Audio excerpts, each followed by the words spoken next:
อ๋อข้าวสุกแล้วนี่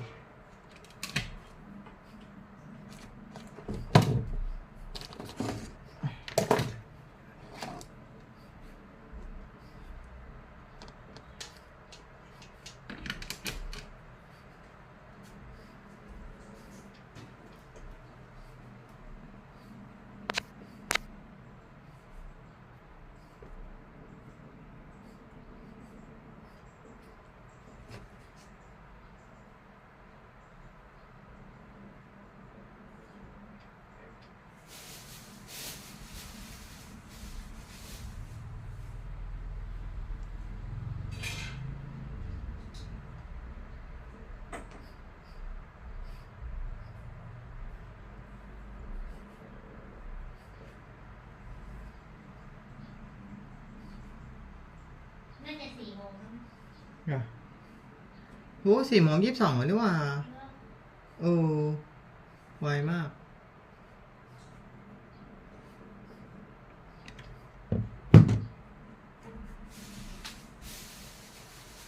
เห็นไหมถ้าเปิดไฟจะได้เชียร์เปิดเดี๋ยวแล้วเดี๋ยวถ้าเปิดเชียร์ทำยังไม่เปิดได้ทัน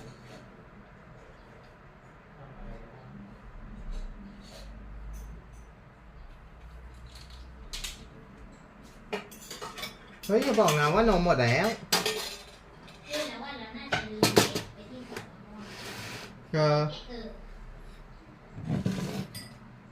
ถ้าเชียร์เรียกไปนี่น่าจะลืมไป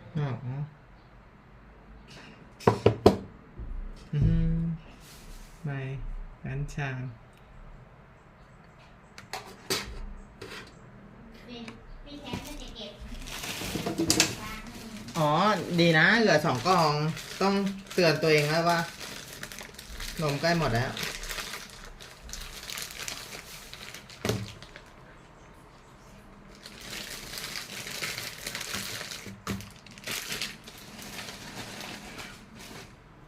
ในโมเจก็ถามในจานมีในจานมีอยู่3 โลก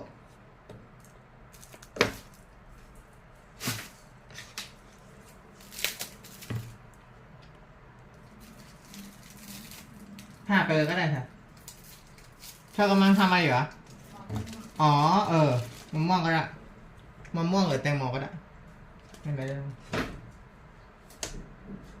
มันไม่เสียมากนะก็ต้องผ่าน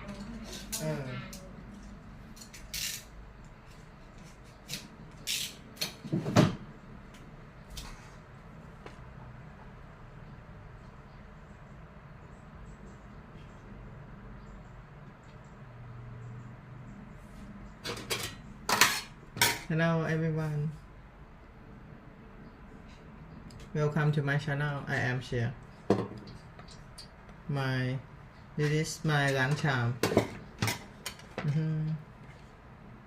Veggie, milk, and food. A lot of food.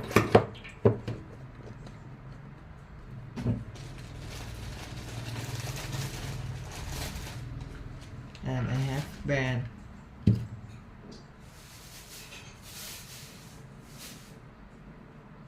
มะม่วงมันสุกมากเลยIn this very moment, all you have is all you need. What would you like to do? What do you believe you've been destined to do? Sometimes you have to fall back into the dark room and focus on you. You have a date with destiny. You have unfinished business. It's time for you to go back to the drawing board with a new perspective. If you can see it, you can have it. I am Clutch.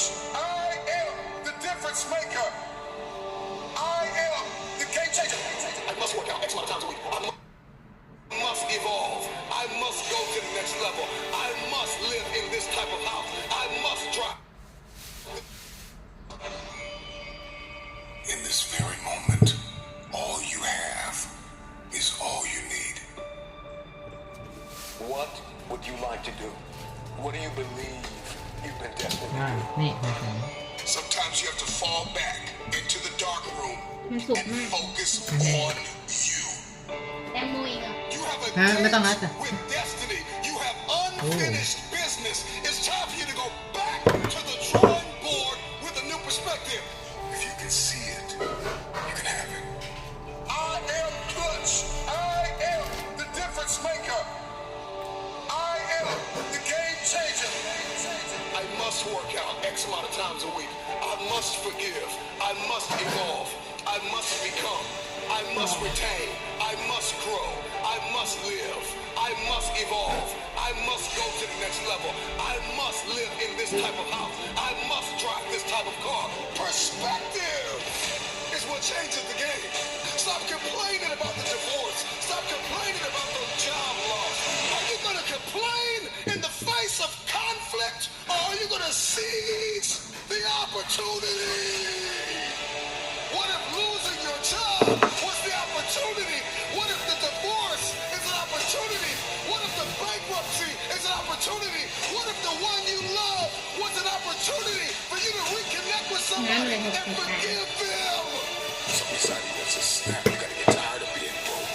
I'm talking to that person who grew up without a father. I'm talking to that person that is acquainted with pain. I'm talking to that person that knows what it's like to come from nothing. And so you literally have nothing to lose. And the only thing that's in your head is a dream.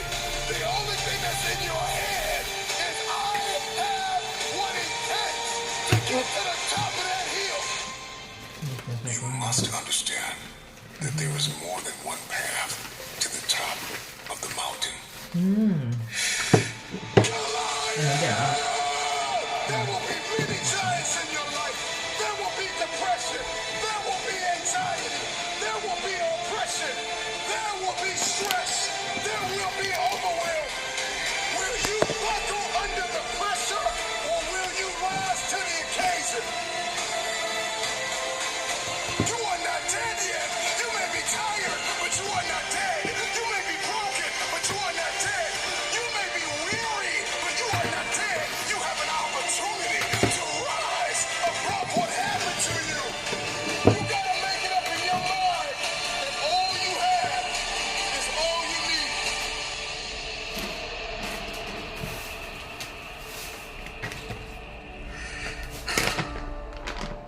I know.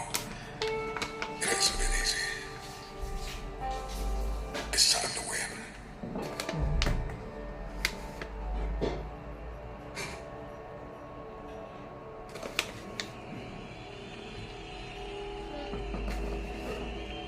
I know what it feels like to be broken. โอ้ I know what it feels like to be homeless.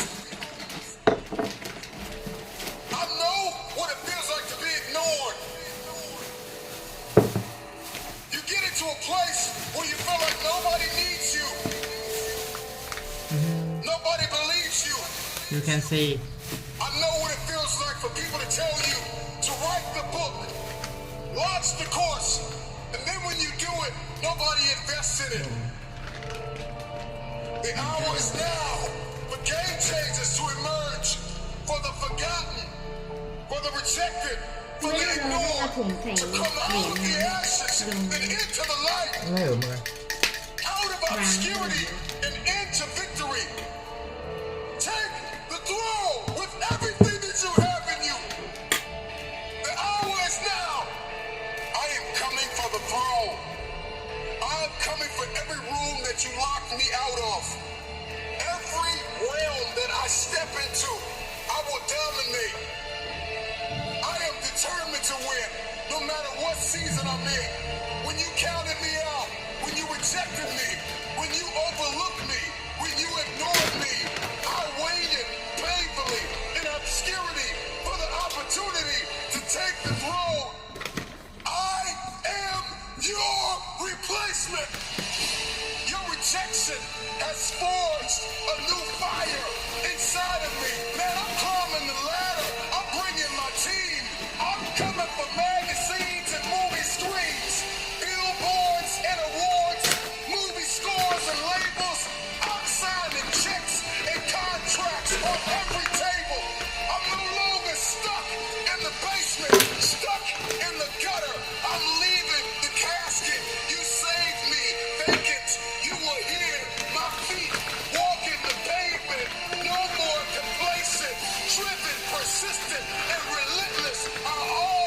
date with my girlfriend Who am I? I'm sorry, not sorry. I am unapologetically your replacement. I have worked while you have slept. I have learned while you have partied. I have saved while you have spent. And I will live like you dreamed. I am relentless. I am resilient. I will not back down. I will not surrender. I am now an agent of change and transformation. I am your replacement.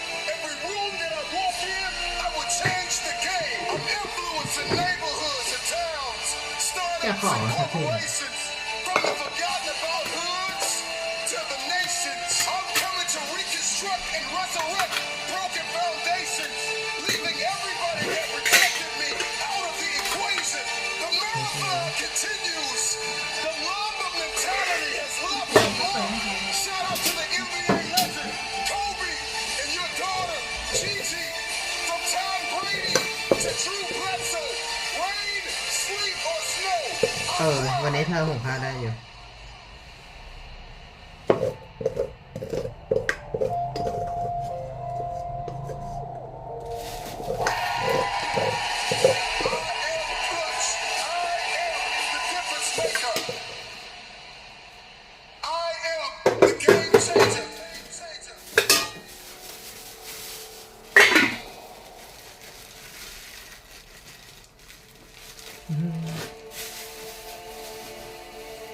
Make this moment the moment of truth about ต yourself. อนนี้ทำไมมันเนี่ยนะคะทำไมมัน Many of เนี่ย you have been selling ก็คือเหยียบ yourself น้ำ short อะไรน่าจะ of your น้ำปลา life. ห You ก have the Yeah. opportunity to experience more ต้องสวดน้ำเปล่า environmental, ปะ physical, and mental abundance. Someone who is in a constant state of elevation. Their self-talk is, I know who I am, I know where I'm going, and I know where I came from. I want to continue the conversation of self-awareness. You know, there are a few quotes that I love I want to share with you as it pertains to the conversation of self-awareness. And the quote is, there is definitely a direct connection between finding your passion and reaching your potential. You will never fulfill your destiny doing work you despise. Passion gives you an advantage over others because one person with passion is greater than จะเหยียบสินะ 99 เหยียบถู who ไอ้ have นี่เอาเท้า only เท an เหยียบ interest. Passion gives you energy. Are you aware of what you are doing with your day-to-day time, your grind? Do you like your current relationships? Do you like your circle of influence? Do you like your wardrobe?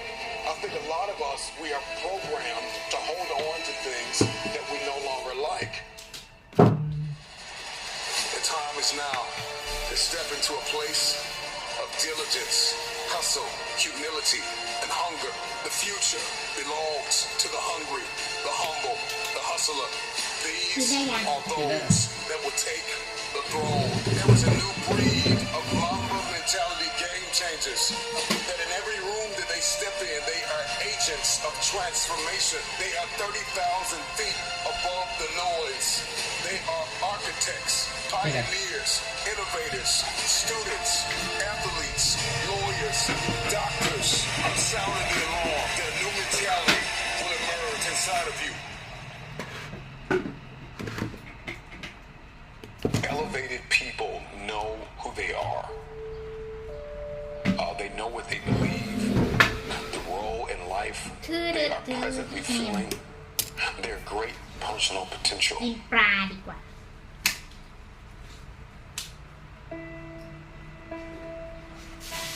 When you are self-aware, you need to be extremely cognizant of your evolution and the fact that you're going to change, the fact that you're not going to be the same person you are.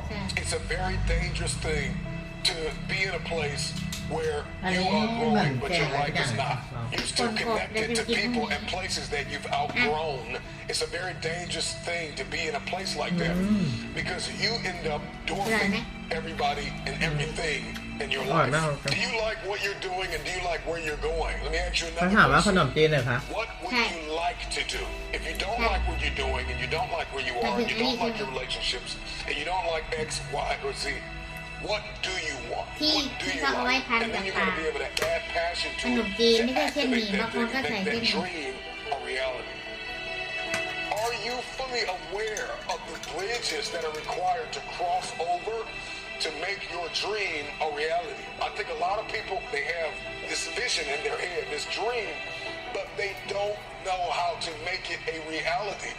We navigate through life and we keep missing the bridges to bridge the gap between dream and reality. So do you know what is required of you? Are you aware of what is required of you to make happen what you see only in your head? I want to give you another quote. Almost every man wastes part of his life in attempts to display วันนี้ไม่มีข้าวเหนี qualities ยว which he How to gain weight with healthy keto while Already gained, okay. maintaining muscle mass. While the vast majority of people go into keto and intermittent fasting because they want to lose weight, there are also people who are thin and yet have insulin resistance or diabetes, or there are also those people who would like to gain weight but they don't want to eat a bunch of sugar and carbs and grains and junk food. So if you have trouble gaining weight, what do? That's today's topic, and we're going to cover all the angles. You know exactly how it works. Coming right up. I'm Dr. Ekberg. I'm a holistic doctor and a former Olympic decathlete. And if you want to truly master health by understanding how the body really works, make sure you subscribe and hit that notification bell so that you don't miss anything. The vast majority of advice about keto and intermittent fasting is aimed at people who are trying to lose weight, reverse diabetes, or insulin resistance.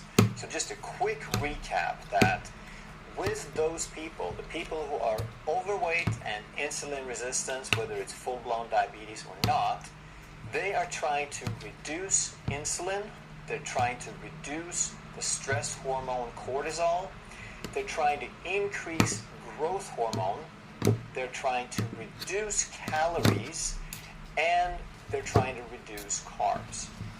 So that's the standard advice. And today we're going to talk about a couple of other cases where someone is either underweight or they just don't want to lose anymore, but they're still insulin resistant. They still have diabetes, or they need to reverse their insulin levels. And we also have people who are underweight but insulin sensitive. They eat, no matter what they eat, it seems like they just can't gain weight. So if they're underweight and insulin resistant, the only change is that they're going to try to increase the calories. Okay? All the other steps are going to be identical. You still want to reduce insulin, you still want to reduce cortisol, you still want to increase growth hormone, and you still want to cut carbs. And when we say increase calories and reduce calories, the thing is that with keto and intermittent fasting, you're not trying to count calories or reduce calories.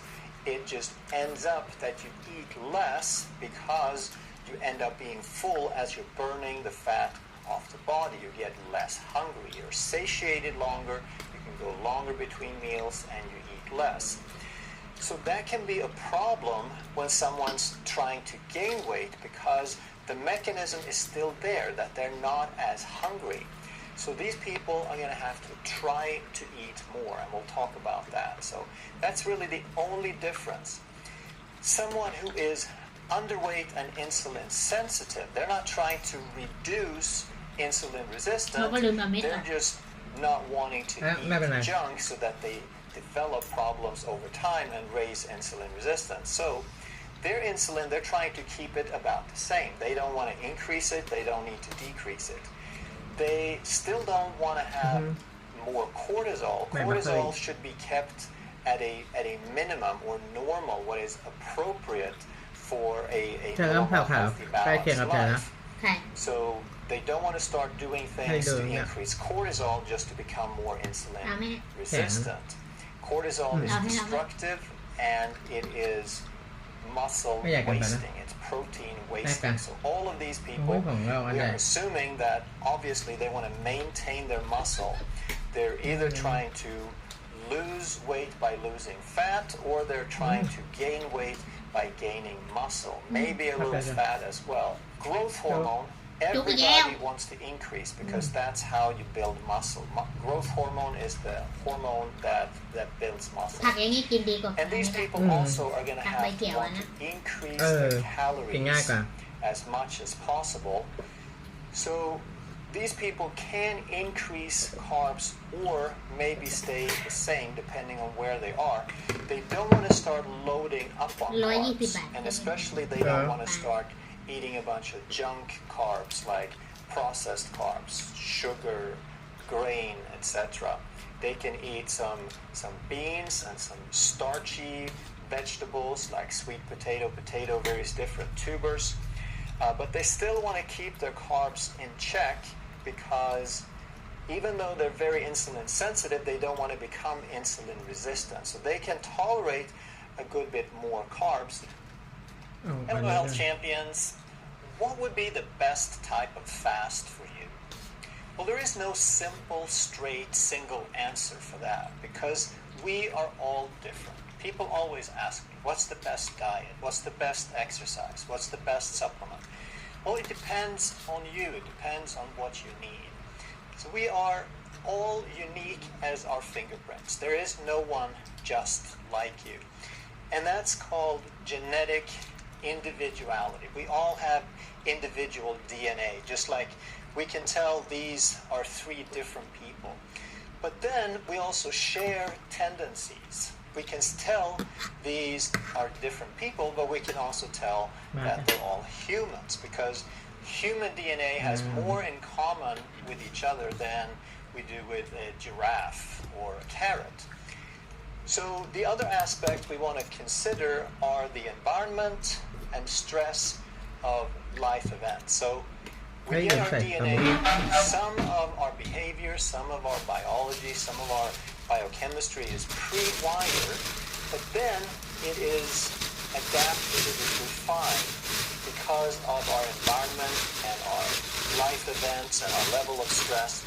So we all process things differently. We all interpret things differently. But before we can determine what type of fasting would suit us best, we need to understand, we need to ask ourselves, why are we fasting?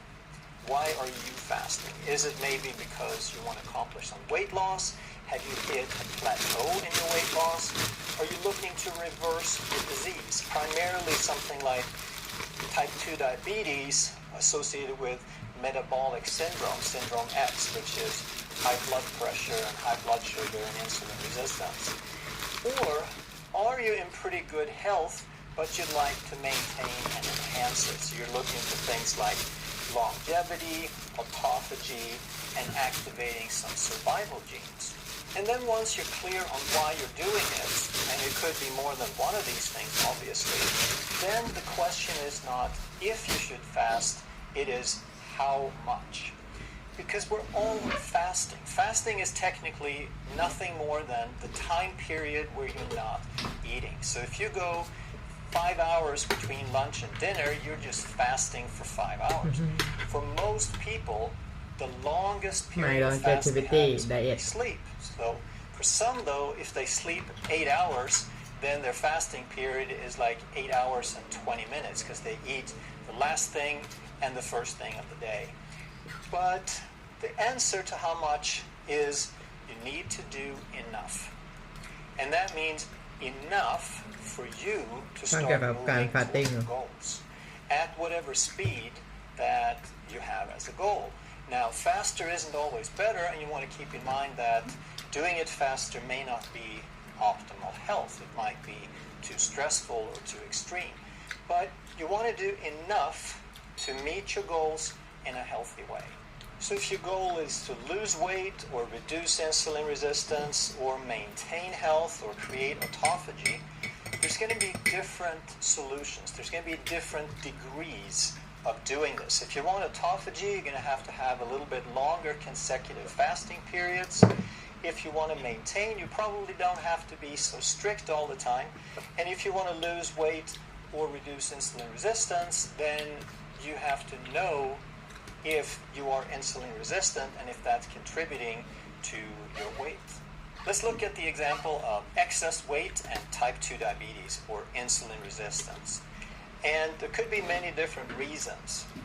You could get these because you're eating wrong. It could be that eating wrong leads to insulin resistance, or that you have a genetic predisposition. You have a tendency to go toward insulin resistance more than others. And this could lead to stubborn weight, and then the stubborn weight could have other reasons as well. It could be that you have over years of yo-yo dieting and starving yourself, you've changed the set point where even though you're 50 or 100 pounds overweight, your body set point thinks that's where you need to be. So anytime that you eat less, your body expends less. It's ส่วนมาก not กินเปล่าๆ saving เราจะเป็นคน if ทำให้ you เสีย put นะ less in. It could be due to inflammation, maybe from food sensitivities, maybe leaky gut, maybe autoimmunity, and it could be hypothyroid. If your thyroid is underperforming, the thyroid is the metabolic thermostat of your body. So if it starts underperforming, it's like your whole metabolism goes down a notch. So learning to understand about these will help. And you also want to start measuring certain things. There's no single measure that will give you the complete answer, but there are certain things that you definitely want to measure to understand more. And while we don't want to focus all our attention on glucose, it is the simplest and the single best marker to start with. You can do it yourself, you can do it cheaply several times a day. So let's say that you have a glucose level of 150 milligrams per deciliter. That's about, not quite, but almost twice as high as you want to be. Then if you want to measure A1C, you can see the average blood glucose over a 4-month period of time. How does that work? Because the hemoglobin A1C is a protein in your blood that carries oxygen. So it swims around with the sugar in the blood during its lifetime, which is about 4 months. And during that time, the more sugar is in the blood, the more sugar sticks to the hemoglobin. So now we can measure a percentage of hemoglobin A1C that has sugar on it. And 10 would not be a great number. That's a diabetic number. You want to be somewhere around half of that. But most people only get glucose measured. Some people also get A1C. But these don't tell us the whole story. We also want to measure insulin. And why is that? Because insulin, fasting insulin being as high as 30, means that the body is working really hard to bring that glucose down. So even though the glucose levels are twice what they should be, the body is working almost 10 times harder. It's using 10 times more insulin than it should, and it still isn't getting the glucose down. This is called type 2 diabetes. This is massive insulin resistance. And one more marker that we can use is called HOMA-IR, Homeostatic Model Assessment of Insulin Resistance. It's not perfect, but it's very simple and inexpensive. All you do is you take the glucose times the insulin divided by a constant of 405. And in this case, you get rounded to 11. And this number should be around 1. So this is a much better marker than just the glucose because it tells us how much insulin you're using in an effort to Now let's say that you get some measurements and you find something like this. Now what? Well, first you want to make some lifestyle changes and then go measure again. So what are those changes? The first thing you want to do is you cut sugar, white flour, and processed foods. That's the foundation. If you have any metabolic problems, that's a no-brainer. The sugar is half glucose, half fructose. The fructose is almost as toxic to the liver as alcohol. And if you eat plenty of that, it creates fatty liver. Fatty liver is insulin resistant. And then anything you eat that will increase glucose and insulin will perpetuate the condition. So the fructose in the sugar is the worst, but then half of that is glucose that raises blood sugar and insulin. White flour is pure glucose, and processed food is high glucose for the most part, but also some toxins and some seed oils with too high. FLOUR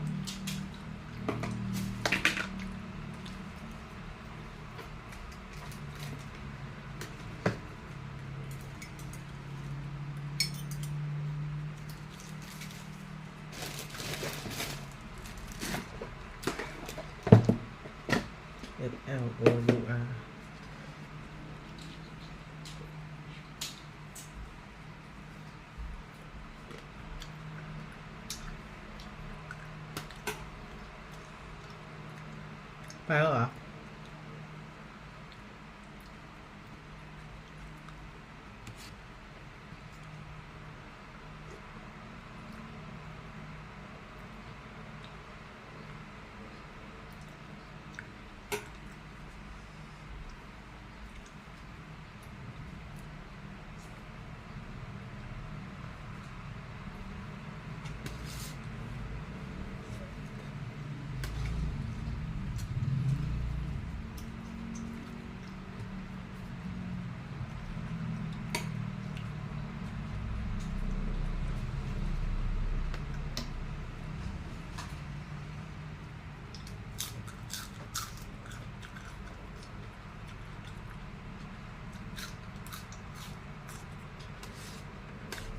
ต้องสะพายกระเป๋าไปเพราะกางเกงไม่มีกระเป๋า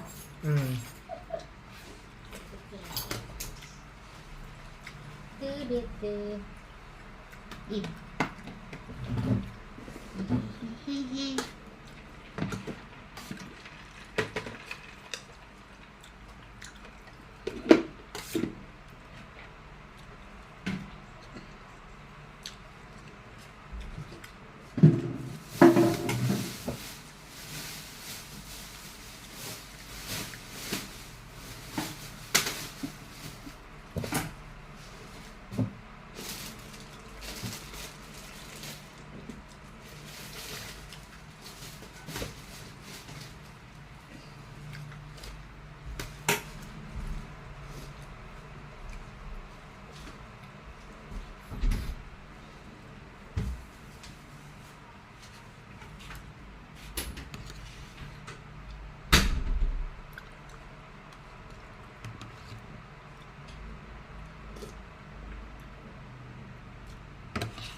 Hello everyone.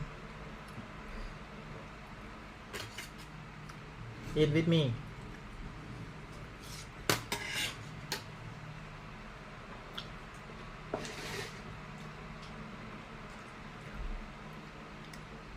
High levels of omega-6s that also promote insulin resistance.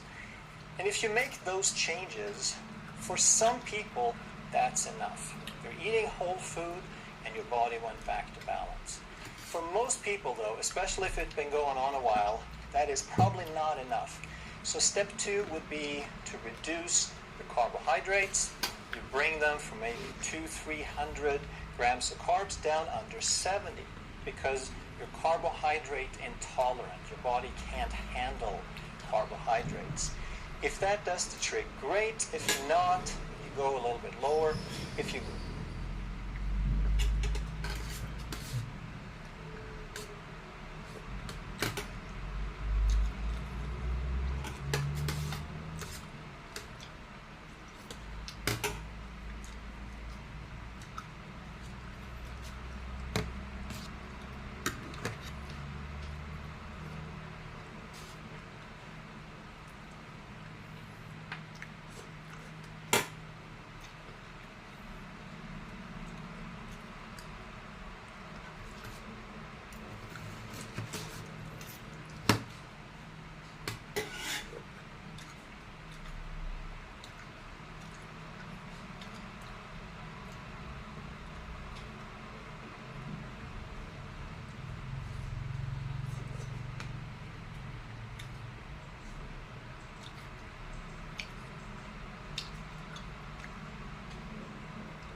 go a little bit lower. If you get your carbs, your net carbs, down under 30, and that means you take the total amount of carbs, you subtract the fiber, and then you have the glucose left that your body can metabolize. Now you're probably being keto, meaning your carbs are so low, the body has to make some alternative brain fuel called ketones.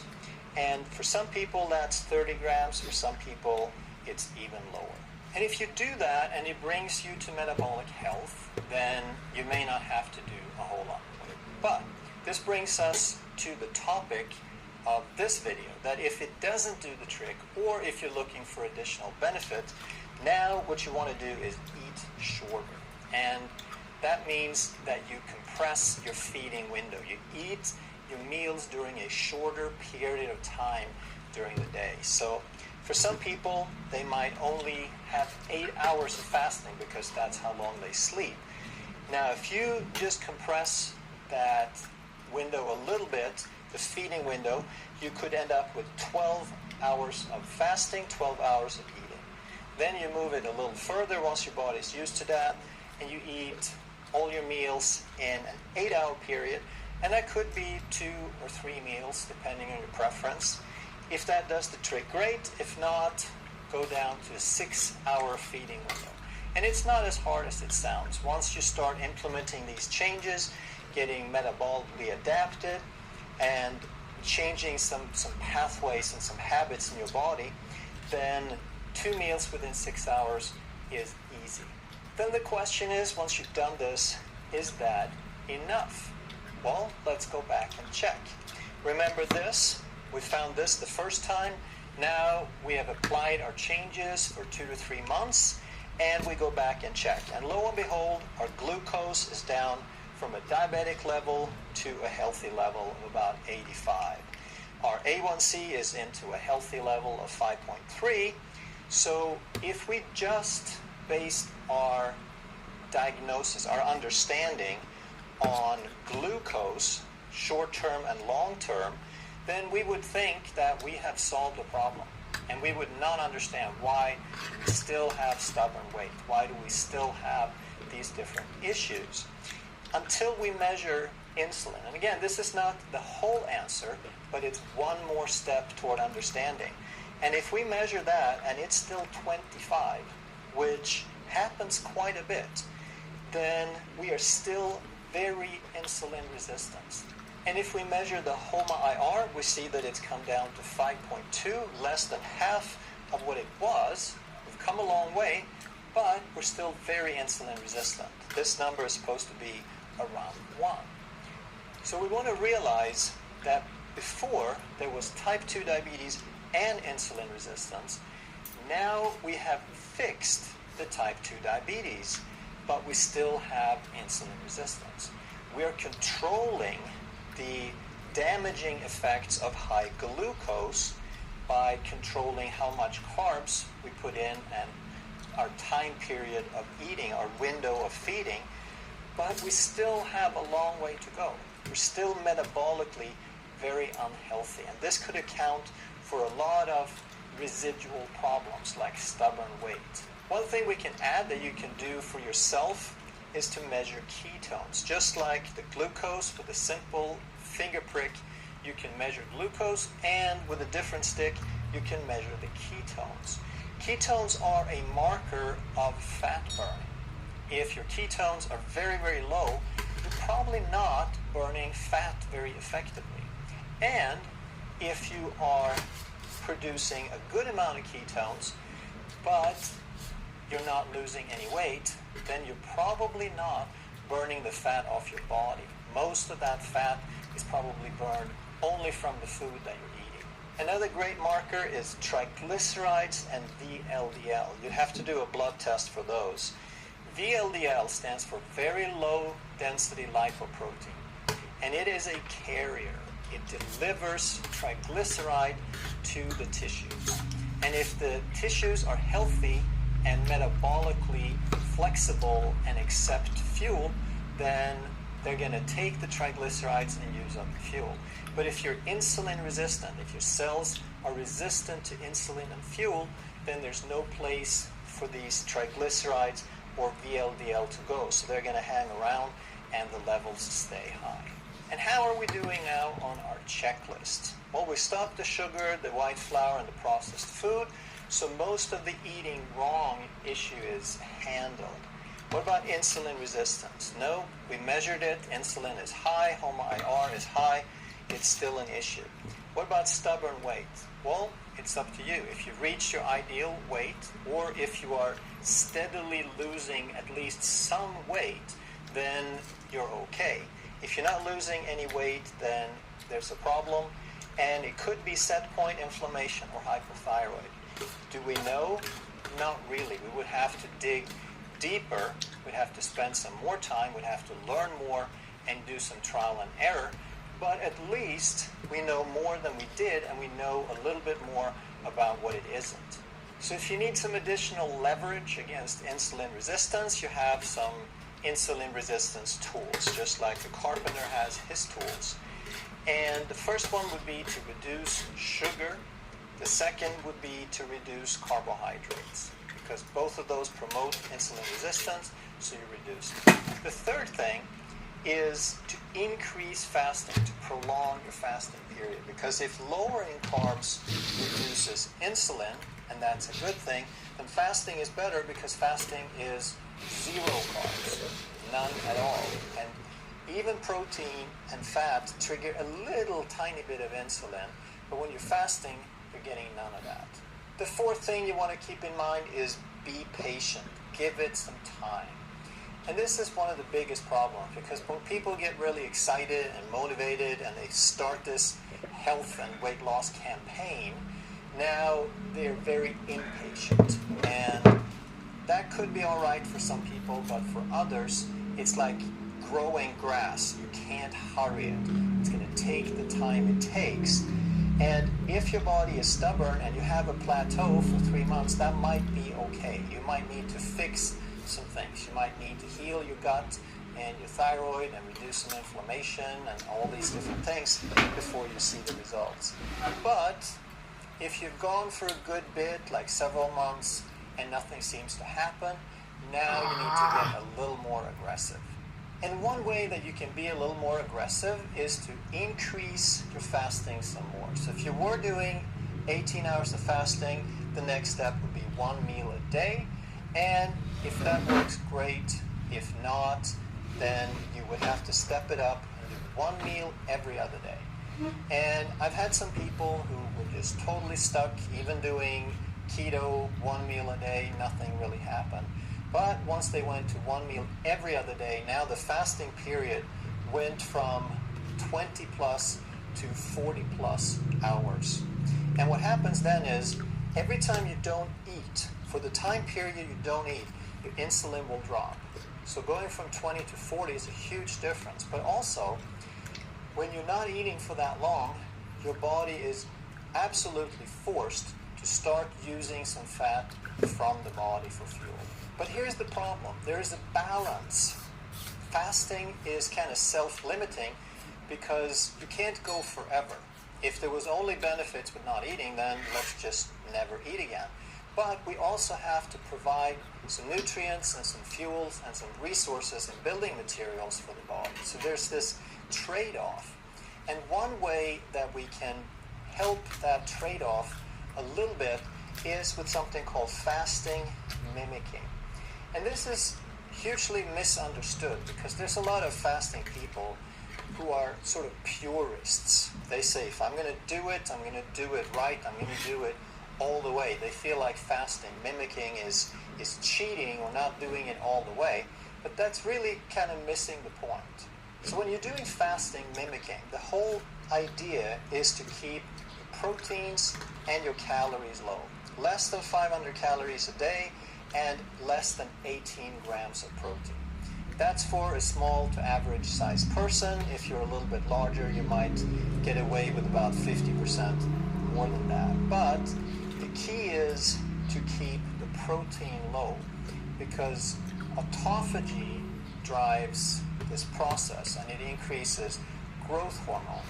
And protein is one of the most sensitive indicators for autophagy. So anytime protein goes up, you shut down the autophagy and a lot of that growth hormone.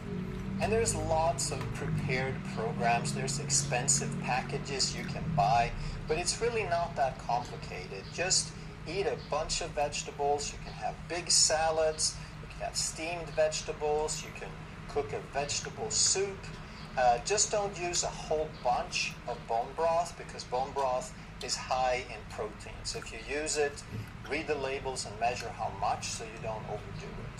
And typically with fasting mimicking, they tell you to do it 2 days a week and then to eat normally whatever that is for 5 days a week. And it's not that that is the way to do it, but it's presented as a way that people can wrap their heads around. It feels attainable for a lot of people, and if they can get more people to do it, then there's good benefit to that. But you can use it as much or as little as you like to meet your needs. You can do it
attainable.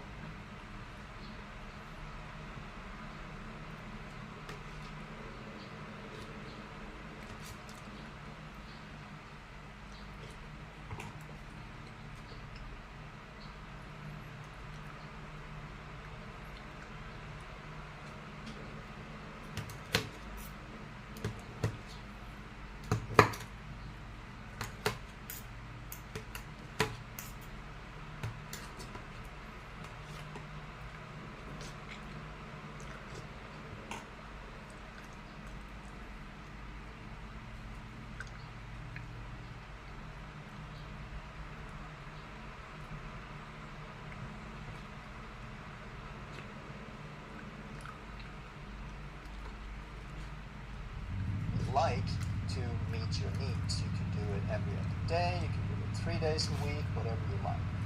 But what I would suggest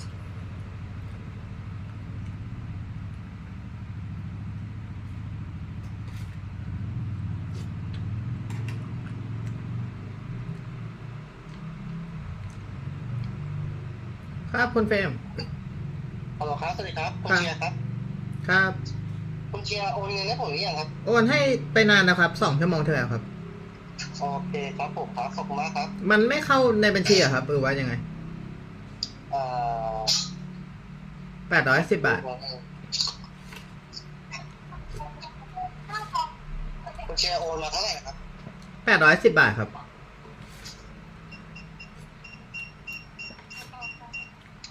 810 บาทนะครับผม ใช่ครับ ชื่ออะไรธนกิจพวงมีอะไรปะครับ ใช่ครับผม810 บาท ใช่ครับ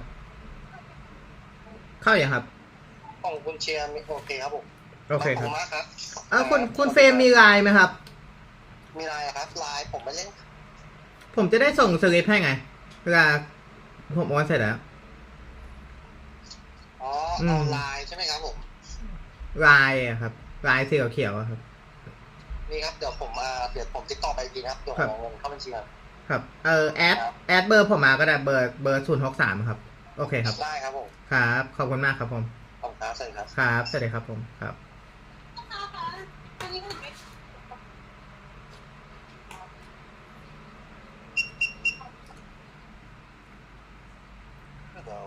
is that once you understand these principles, now you can start combining these yourself and see how they work for you. So let's say that you did one meal a day on alternate days, and then you did fasting mimicking on the other days. That's a whole lot easier than doing one meal every other day.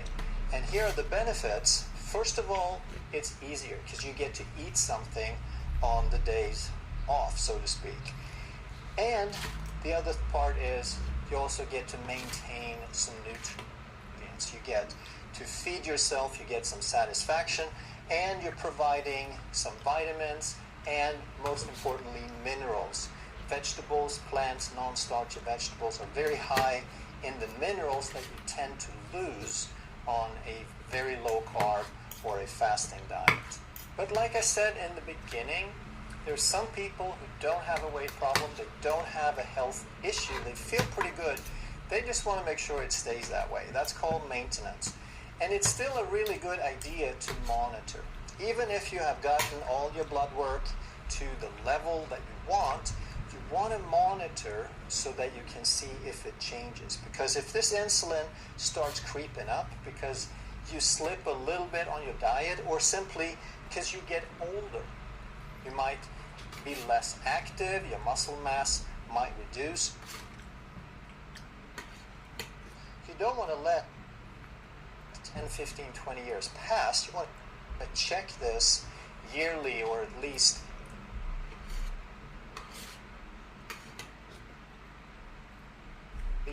every other year.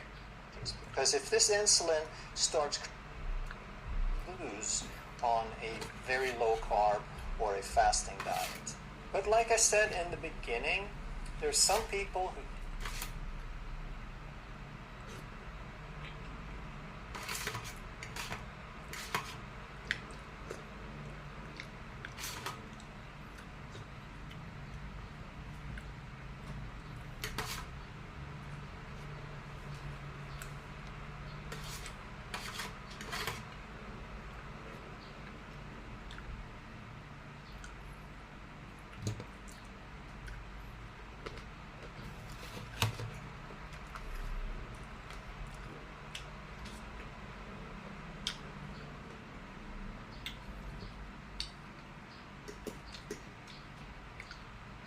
don't have a health issue, they feel pretty good, they just want to make sure it stays that way. That's called maintenance. And it's still a really good idea to monitor. Even if you have gotten all your blood work to the level that you want to monitor so that you can see if it changes. Because if this insulin starts creeping up because you slip a little bit on your diet, or simply because you get older, you might be less active, your muscle mass might reduce. You don't want to let 10, 15, 20 years pass. You want to check this yearly, or at least every other year, and that is the way that you can maintain this.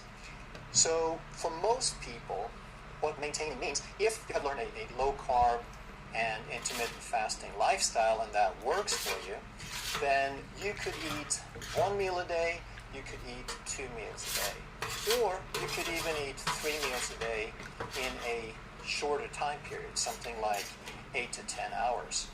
But if you've had some metabolic problems in the past, chances are you want to go with a little bit shorter time period, such as 1 meal a day or maybe 2 meals in about 6 to 8 hours. This is what I do most of the time, and it's just what I feel like and what's convenient. And then we get to the topic of autophagy, longevity, immunity, survival genes, fighting cancer. And this is where fasting can be very, very powerful, but for most people it's not something you want to do all the time. Autophagy typically is sort of flatlined, and it just barely starts rising at about 18 hours. So this is not an on-off switch. Like people often ask, when does it start? Again, it's different for different people. It's difficult to measure, but it is a mechanism that kicks in when we don't eat for a longer period of time. So nothing really happens for about 18 hours, and then it slowly starts climbing, and then it increases strongly for about 3 to 5 days. So if you do 3 to 5 days of fasting, you will probably get about as much benefit from autophagy and growth hormone as you will get. But if you're in maintenance, then I don't believe that is better. If you have a condition, if you have cancer, you need to talk to someone who's an expert in that area who can advise you. But if you're just maintaining, I think that a good rate is about 2 to 4 times a year. I currently probably do twice a year, but it's not like on the dot every 6 months. It depends on what my life looks like and when I can fit it in and when I feel like fitting it in. If you enjoyed this video, you're going to love that one. And if you truly want to master health by understanding how the body really works, make sure you subscribe, hit that bell, and turn on all the notifications so you never miss a life-saving.